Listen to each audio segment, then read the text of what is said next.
Hey guys, you know what? I've had this camera, the camera I'm using now, for a good few years. I think 3, maybe 4 years. And only just now, well maybe not now, but recently, I've realised it can do this. Zoom up and zoom back. Look, I've even got my Hogwarts t-shirt.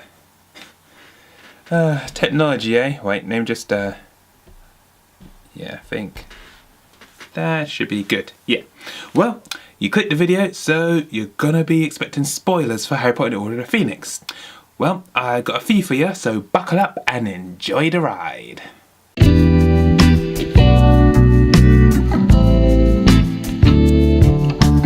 Hey guys, Big Guy Z here. Now if you're new to my videos or these spoilerific type spoiler talk videos, first of all, hi, how you doing? Glad you can have us here. And secondly, let me just explain how this will all go down. In no particular order, I'm going to talk about everything spoilerific about this book, Harry Potter and the Order of the Phoenix. Now if you don't want any spoilers but you still want my general thoughts on the book, then feel free to check out my spoiler-free review video. I'll post a link to that video above and below. Okay, let's begin by talking about this weapon that was mentioned throughout like the second half of the book. This prophecy that basically says that Harry and Voldemort can't coexist. One of them must die. To paraphrase the great DJ Khaled, congratulations Voldemort, you played yourself. One of your mates down at the pub misheard some half-baked prophecy, and then you go on like, you know what, I know what I'll do. I'll nip down to the Potter household and make it true by marking some kid as my equal, thus giving him the power to destroy me. Damn Voldy, you messed up big time, you don't even know it. How do you have all these followers again? Whilst I was reading this mammoth of a book, I was wondering, maybe I won't find this entry speecher. But fear not my friends, because I found this book's speecher. This time it's Exile Centaur Firenze. Or is it Firenze? Firenze? I don't know what his name is. He's the new divination teacher after Trelawney gets sacked for, you know, being terrible. But in all honesty, Firenze is much of an improvement either. In his class, he was neither here nor there. Whenever the students weren't really seeing the things they were supposed to, Firenze was like, oh that's cool, humans aren't great at it anyway.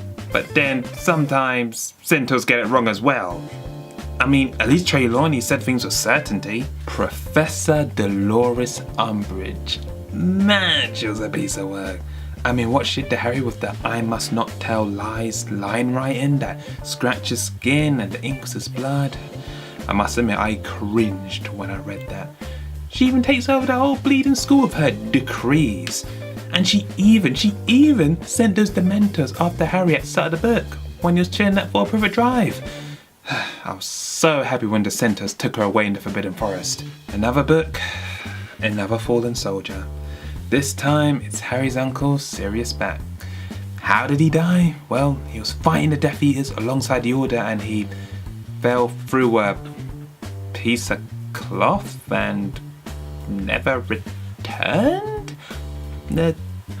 Yeah. You know, the worst thing is that we never get to find out what that old veil archway thing is anyway and why it's even in the ministry. So if you trip and fall through, that's it? I hope we will return to this in future books. For the first time, we are introduced to Hagrid's younger half-brother, Grawp. No, nothing too interesting about him really, it's just your cliched, overgrown, dumb ogre character. So, why do I bring him up? Well, in the book, Grawp refers to Hermione as Hermy, which sounds very similar to whenever Miss Piggy calls Kermit the Frog Kermy. Kermit? Hi! Oh, fun fact, the guy who does the voice of Miss Piggy also does the voice of Yoda from Star Wars. But I guess you already knew that. We get to see a bit of Snape's backstory, which is pretty cool. Oh, and guess what everyone? Harry Potter's dad was a bit of a jerk back in the day. And come to think of it, so was Harry in this book. Oh, I guess the apple doesn't fall far from the tree. Yeah, James Potter went full-on bully back in the day. I actually felt sorry for young Severus Snape. I mean, Harry's mum Lily calls James out on it, on all the bullying and stuff, saying how wrong it was, but they eventually get together anyways, I guess? You ladies and your bad boys.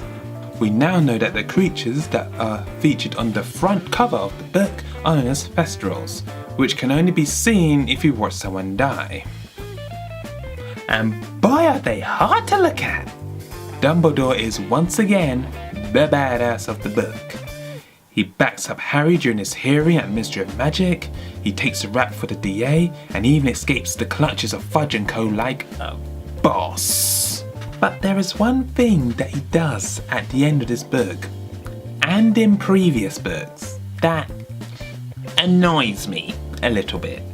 After all is said and done and the dust settles, Dumbledore sits down with Harry and tells him all the information that could have been useful back when Harry and Co were risking their necks. Oh no, the glass contained the prophecy smashed. Oh, that was just a record of it. I've actually had it with me for years. I mean, I could have told you when you was 11 years old, 12, 13, but I thought, nah, you're right. You're far too young. I mean, what the heck, Dumbledore?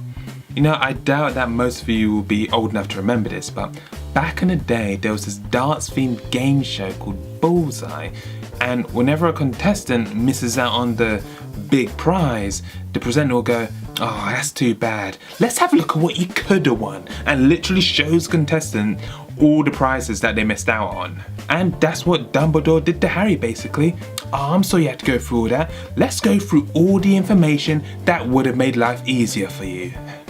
Look, Dumbledore, I know you're a badass when it counts, but I think there's room for improvement here.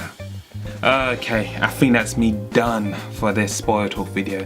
If you got any fun and interesting spoilerific things you'd like to discuss, let me know in the comment section below. Oh, and please do not forget to subscribe, ring the bell, like, all of that stuff. Thank you very much. Next up is the penultimate entry in the Harry Potter saga, Harry Potter and the Half-Blood Prince. I've already started reading this, so I'll give you guys a teaser video as soon as possible, but until then, laters.